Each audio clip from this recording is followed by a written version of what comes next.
lot of news stories, in particular, most recently, about Brazil's sovereign rating. From the macro perspective, I think key points that I would want to just highlight on the onset. Here's our picture for Latin America in general, which is a story of slower growth moving forward than we've seen in the recent past. And that's exactly the same for the case of Brazil. If you look at how the region's growth averaged in the pre-global crisis recession period, 2004 to 2008, growth averaged a little over 5% per year on average. And then so take out the dip and then the rebound across the region from 2011, our projections through 2015, we have growth of only a little over 3%, 3.2%, okay?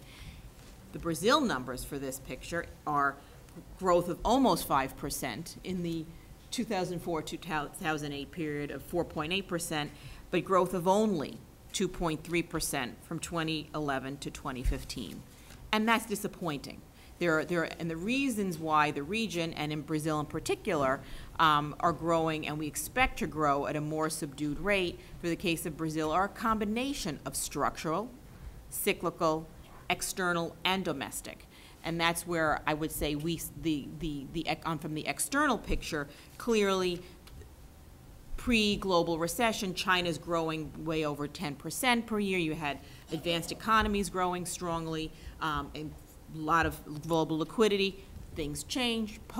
China's still growing strongly, but that has continued to edge down. And we see growth in China in the 7.5 range. That's a big difference. That's going to impact globally, LATAM, but also Brazil. And we also expect leveling off of the accumulation of international reserves because the buoyant global backdrop that we've had is no longer in play. So it's kind of steadiness here, but not deterioration. Where we do see some deterioration is on the fiscal side, okay? Again, we're not back to the levels and the size of the deficits, the top bars, general government deficit, that we had at the beginning of the previous decade. So important to keep that perspective in mind.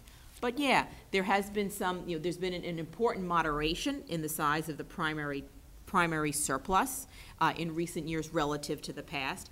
Not that Brazil must have the same primary effort today as it did in the past, but there's a question of one, it is lower. Could it be a little higher? Question mark. But also a lot of the credibility around what is the government targeting, and the fiscal temporary measures to meet a target have definitely played a role on weakening Brazil's fiscal credibility and questions about its commitment on the fiscal side. And our shift to a negative outlook feeds into what we expect in terms of probably continued fiscal deterioration and questions of the use of off-budget. And this is also an important point to highlight here. This excludes the off-budgetary use of BNDES and the way that has the transfer of funds to BNDES below the line, which could add, another between 1.5 2 percentage points to the deficit every year since 2008. That's an important point to also keep in mind. And therefore, a moderation we expect moving forward in the pace of consumption. And you've seen how the pace of retail sales kind of growth has notched down. Also contributing with that is the credit story. Brazil went from having less than 30% credit to GDP to over 50% credit to GDP, the red line here. The households are more indebted. You're not going to be getting growth from keep adding into that channel. So that's another reason why we would see growth moving lower relative to where it was, absent changes in policies, for example, that can get at some of Brazil's longer-standing competitiveness issues.